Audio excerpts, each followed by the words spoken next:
Shalom et bienvenue dans la lecture ce jour du chapitre 14 de l'évangile de Marc.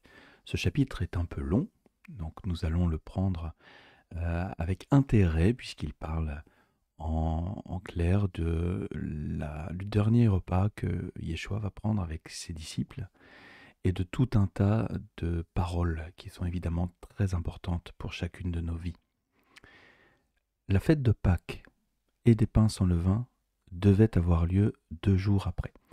Là, il est important de voir déjà que Yeshua se cale toujours sur les fêtes de l'Éternel. Vous savez, sur cette chaîne YouTube, nous avons fait des vidéos qui parlent des fêtes pour le moment de printemps et qui viendront avec un complément sur les fêtes d'automne.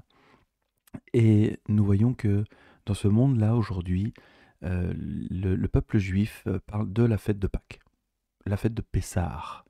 Pessah qui veut dire passer au-dessus, donc ça nous rappelle la plaie, la 10e plaie, avec la mort qui passe au-dessus des maisons qui ont le sang sur les linteaux de porte. Cette fête de Pessah dure 8 jours dans le judaïsme. Or, dans Lévitique 23, nous savons que Pessah dure une seule journée et que la fête des pains sans levain dure 7 jours. Ceci est confirmé par ce premier verset qui dit « la fête de Pâques ». Et en fait, nous savons même qu'en grec, le mot fête n'y est pas, donc on pourrait dire Pessah, et les pains sans levain devaient avoir lieu 2 jours après. Les principaux sacrificateurs et les scribes cherchaient les moyens d'arrêter Yeshua par ruse et de le faire mourir. On voit que leur intention n'est pas vraiment très raisonnée. Verset 2, car il disait que ce ne soit pas pendant la fête, et là on parle des pains sans levain, afin qu'il n'y ait pas de tumulte parmi le peuple. Comme Yeshua était à Béthanie, dans la maison de Simon le lépreux, une femme entra pendant qu'il se trouvait à table. Elle tenait un vase d'albâtre qui renfermait un parfum de nard pur de grand prix. Et ayant rompu le vase, elle répandit le parfum sur la tête de Yeshua. Ce qu'elle fait en fait à ce moment-là, c'est déjà la préparation du corps. Vous savez que avant de mettre un corps dans le tombeau, on le préparait et elle est déjà en train de préparer le corps sans le savoir. Verset 4. Quelques-uns exprimèrent entre eux leur indignation. À quoi bon perdre ce parfum? On aurait pu le vendre plus de 300 deniers et les donner aux pauvres. Et ils s'irritaient contre cette femme. Voilà, ça c'est toujours le même schéma. Quand quelqu'un fait quelque chose d'un peu peut-être particulier ou tout simplement inspiré, puisqu'elle a été totalement inspirée, il y a des gens qui viennent pour critiquer, des gens qui s'irritent, des gens qui veulent absolument faire croire que leur réponse était la meilleure. Mais Yeshua, verset 10, dit « Laissez-la. Pourquoi lui faites-vous de la peine? Elle a fait une bonne action à mon égard, car vous avez toujours les pauvres avec vous, et vous pouvez leur faire du bien quand vous voulez, mais vous ne m'avez pas pour toujours. Elle a fait ce qu'elle a pu. Elle a d'avance embaumé mon corps pour la sépulture. Je vous le dis en vérité, partout où la bonne nouvelle sera prêchée, dans le monde entier, on racontera aussi en mémoire de cette femme ce qu'elle a fait. Ce que nous continuons aujourd'hui d'ailleurs. Mais là, Yeshua le reconnaît. Et il leur dit même, « Mon corps a besoin d'embaumement parce que je vais à la sépulture. » Les disciples n'ont pas encore compris. Verset 10, Judas Iscariote. Alors, en hébreu, ou même en grec, c'est marqué Judas Ishcariote. Ish voulant dire l'homme, de Cariote, la ville. Donc en fait, son nom de famille n'est pas Iscariote, comme Christ n'est pas le nom de famille de Jésus-Christ, mais là c'est Judas, l'homme de Cariote. L'un des 12 alla vers les principaux sacrificateurs afin de leur livrer Yeshua. Après l'avoir entendu, ils furent dans la joie et promirent de lui donner de l'argent. Et Judas cherchait une occasion favorable pour le livrer. Je vais faire une petite parenthèse sur le mot Judas ici. Vous voyez, Judas a pris un S. Or, il s'écrit exactement, que ce soit en grec ou en hébreu, de la même manière que la tribu de Juda, donc qui se dit Yehuda en hébreu. D'un côté, on écrit Judas avec un S pour lui, et de l'autre côté, la tribu de Juda, on l'écrit sans S dans nos Bibles. De la même manière, on a une épître qui s'appelle l'épître à Jude, mais qui n'est pas du tout l'épître à Jude, puisque Jude ne s'appelait pas Jude, mais aussi Yehuda.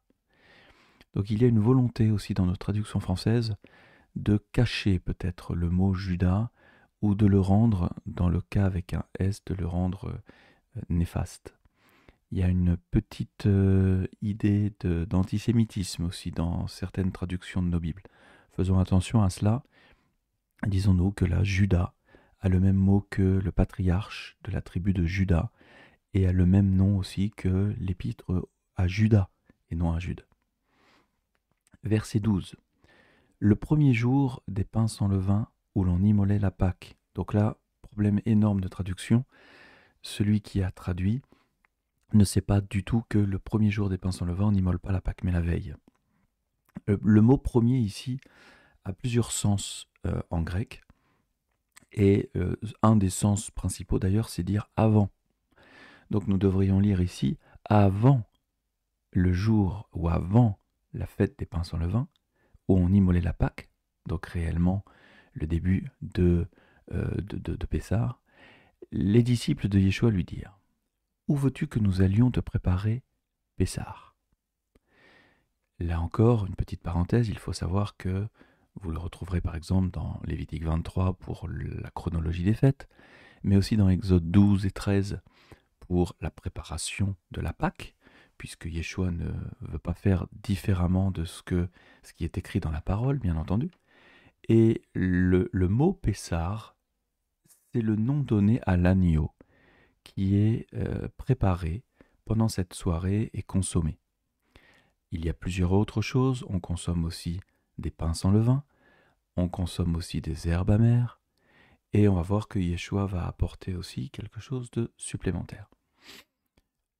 Donc, où veux-tu que nous allions te préparer la Pessah, l'agneau du repas? Verset 13. Et il envoya 2 de ses disciples et il leur dit: allez à la ville, vous rencontrerez un homme portant une cruche d'eau, suivez-le. Quelque part qu'il entre, dit au maître de la maison: le maître dit: où est le lieu où je mangerai la Pessah avec mes disciples? Et il vous montrera une grande chambre haute, meublée, toute prête. C'est là que vous nous préparerez la Pessah, l'agneau toujours. Verset 16. Les disciples partirent, arrivèrent à la ville, et trouvèrent les choses comme il le leur avait dit, et ils préparèrent la Pessah. Le soir étant venu, il arriva avec les 12. Pendant qu'ils étaient à table et qu'ils mangeaient, Yeshua dit: je vous le dis en vérité, l'un de vous qui mange avec moi me livrera. Ils commencèrent à s'attrister et à lui dire l'un après l'autre: est-ce moi? Il leur répondit: c'est l'un des 12 qui met avec moi la main dans le plat. Le Fils de l'homme s'en va selon ce qui est écrit de lui. Mais malheur à l'homme par qui le Fils de l'homme est livré. Mieux vaudrait pour cet homme qu'il ne fût pas né. Pendant qu'il mangeait, Yeshua prit du pain, et après avoir rendu grâce, il le rompit, et le leur donna en disant: prenez, ceci est mon corps. Il prit ensuite une coupe, et après avoir rendu grâce, il la leur donna, et ils en burent tous. Et il leur dit: ceci est mon sang, le sang de l'alliance qui est répandu pour plusieurs. Je vous le dis en vérité, je ne boirai plus jamais du fruit de la vigne, jusqu'au jour où je le boirai nouveau dans le royaume de Dieu. Ici, Yeshua fait donc ce fameux repas de Pessah. Alors, sûrement pas à la manière dont les Juifs le font aujourd'hui. Il le réalise en toute simplicité. Il y a les éléments qui sont indispensables pour ce repas. Mais surtout, c'est qu'il va ajouter la coupe et en faire la coupe de l'alliance, la coupe du sang. Et de même avec le pain, qui est un pain sans levain, il accomplit ce repas qui est demandé dans Exode par Dieu lui-même, et il leur fait comprendre maintenant que ce pain, c'est lui, un pain sans levain, un pain sans péché, un pain pur. Et pourtant, Yeshua va prendre le péché de l'humanité sur lui. Vous remarquerez aussi que ce repas, puisque dans 1 Corinthiens 11 et un peu plus loin, vous verrez qu'Yeshua va dire: faites ceci en mémoire de moi. Il ne leur a pas dit: faites ceci tous les dimanches matins à la messe ou au culte. Il leur dit: faites ceci en mémoire de moi chaque fois que vous ferez cette fête de Pessah, chaque fois que vous observerez la fête des pains sans levain. Faites ceci en mémoire de moi. Cela va être remis d'ailleurs à l'ordre du jour dans 1 Corinthiens 11 par Paul lui-même, qui dans les Corinthiens va leur dire « lorsque vous célébrez cette fête ». Donc ça veut dire que les Corinthiens célébraient les fêtes de l'Éternel. Vous venez avec certaines habitudes, vous n'êtes pas vraiment concentrés, certains sont même déjà alcoolisés. Il dit mais pendant ce souper, vous regarderez aussi, Darby malheureusement va traduire par pendant le repas dominical, ce qui n'est pas du tout écrit dans le texte original. Mais pendant le souper, quand vous partagez le pain et le vin, soyez vraiment concentrés sur ce que vous faites, soyez vraiment persuadés que ce que vous êtes en train de faire est d'une importance capitale, puisque vous partagez ensemble en communauté le pain, le sang, le vin, le corps du Mashiach. C'est une alliance qui est faite année après année. Verset 26. Après avoir chanté les cantiques, ils se rendirent à la montagne des Oliviers. Yeshua leur dit, vous serez tous scandalisés, car il est écrit, je frapperai le berger, et les brebis seront dispersées. Mais après que je serai ressuscité, je vous précéderai en Galilée. Là encore, Yeshua les avertit de sa mort et même de sa résurrection. Mais les disciples passent encore à côté. Pierre lui dit, quand tous seraient scandalisés, je ne serai pas scandalisé. Et Yeshua lui dit, je te le dis en vérité, toi aujourd'hui, cette nuit même, avant que le coq chante 2 fois, tu me renieras 3 fois. Mais Pierre reprit plus fortement, quand il me faudrait mourir avec toi, je ne te renierai pas. Et tous dirent la même chose. Attention aux paroles que nous pouvons prononcer, Yeshua savait toutes choses. Verset 32, ils allèrent ensuite dans un lieu appelé Gethsémané. Et Yeshua dit à ses disciples, asseyez-vous ici pendant que je prierai. Il prit avec lui Pierre, Jacques et Jean, toujours les mêmes. Il commença à éprouver de la frayeur et des angoisses. Il commence à vivre ce que le catholicisme appelle sa passion, la passion. Il leur dit, mon âme est triste jusqu'à la mort. Restez ici et veillez. Yeshua avait besoin d'accompagnement. Verset 35. Puis ayant fait quelques pas en avant, il se jeta contre terre. Il se prosterne et pria que s'il était possible, cette heure s'éloignât de lui. Il disait, Abba, Père, toutes choses te sont possibles, éloigne de moi cette coupe. Toutefois, non pas ce que je veux, mais ce que tu veux. Quelle prière. Et il vint vers les disciples qu'il trouva endormis, et il dit à Pierre, Simon, tu dors? Tu n'as pas pu veiller 1 heure. Veillez et priez afin que vous ne tombiez pas en tentation. L'esprit est bien disposé, mais la chair est faible. Il s'éloigna de nouveau et fit la même prière. Il revint et les trouva encore endormis, car leurs yeux étaient appesantis. Ils ne surent que lui répondre. Il revient pour la 3e fois et leur dit, dormez maintenant et reposez-vous, c'est assez. L'heure est venue, voici le Fils de l'homme est livré aux mains des pécheurs. Levez-vous, allons, voici celui qui me livre s'approche. Et aussitôt comme il parlait encore, arriva Judas, l'un des 12, et avec lui une foule armée d'épées et de bâtons envoyés par les principaux sacrificateurs, par les scribes et par les anciens. Celui qui le livrait leur avait donné ce signe. Celui que je baiserai, c'est lui. Saisissez-le et emmenez-le sûrement. Dès qu'il fut arrivé, il s'approcha de Yeshua, disant « Rabbi », et il le baisa. Alors ces gens mirent la main sur Yeshua et le saisirent. Un de ceux qui étaient là, tirant l'épée, frappa le serviteur du souverain sacrificateur et lui emporta l'oreille. Yeshua, prenant la parole, leur dit « Vous êtes venus comme après un brigand avec des épées et des bâtons, pour vous emparer de moi. J'étais tous les jours parmi vous enseignant dans le temple, et vous ne m'avez pas saisi, mais c'est afin que les Écritures soient accomplies. » Alors tous l'abandonnèrent et prirent la fuite. Un jeune homme le suivait, n'ayant sur le corps qu'un drap. On se saisit de lui, mais il lâcha son vêtement et se sauva tout nu. Ce sont des détails que l'on trouve par-ci par-là. Déjà Yeshua fait encore un miracle ce soir-là, et il guérit d'une oreille coupée le serviteur du sacrificateur. Et ensuite il leur dit, mais voilà, vous aviez la possibilité de venir me chercher chaque jour au temple, publiquement, mais vous le faites là d'une manière cachée. Verset 53, ils emmenèrent Yeshua chez le souverain sacrificateur, où s'assemblèrent tous les principaux sacrificateurs, les anciens et les scribes. Il faut rappeler que le mot sacrificateur ici, c'est le mot Kohen.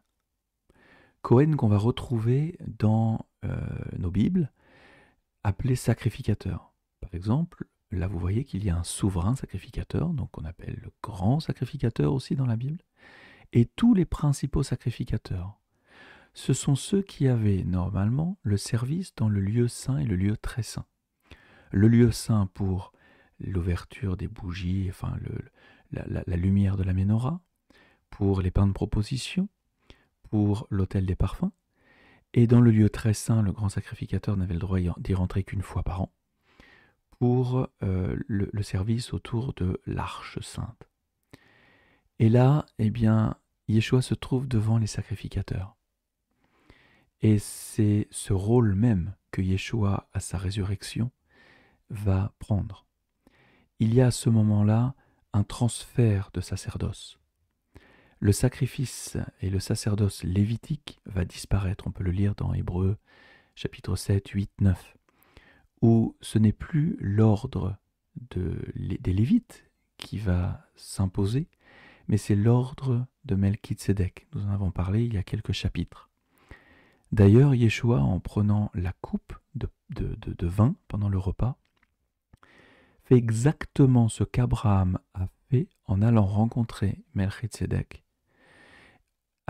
Durant ce moment, il prit le pain et le vin et le partagea avec Melchizedek, qui est, nous le rappelons, roi et grand sacrificateur en même temps, ce qui n'est pas possible dans la loi lévitique, puisqu'un lévite ne pouvait pas être roi et un roi ne pouvait pas être sacrificateur. Verset 54, Pierre le suivit de loin, jusque dans l'intérieur de la cour du souverain sacrificateur. Il s'assit avec les serviteurs, il se chauffait près du feu. Les principaux sacrificateurs et tout le Sanhédrin cherchaient un témoignage contre Yeshua pour le faire mourir, et ils n'en trouvaient point. Car plusieurs rendraient de faux témoignages contre lui, mais les témoignages ne s'accordaient pas. Vous voyez là, les sacrificateurs sont prêts à écouter des faux témoignages. Certains passages disent même qu'ils en ont payé pour apporter de faux témoignages. Yeshua est mort sur la croix sur la base de faux témoignages, qui est, il faut le rappeler aussi, un des commandements des 10 paroles qui interdit de faire de faux témoignages contre son prochain.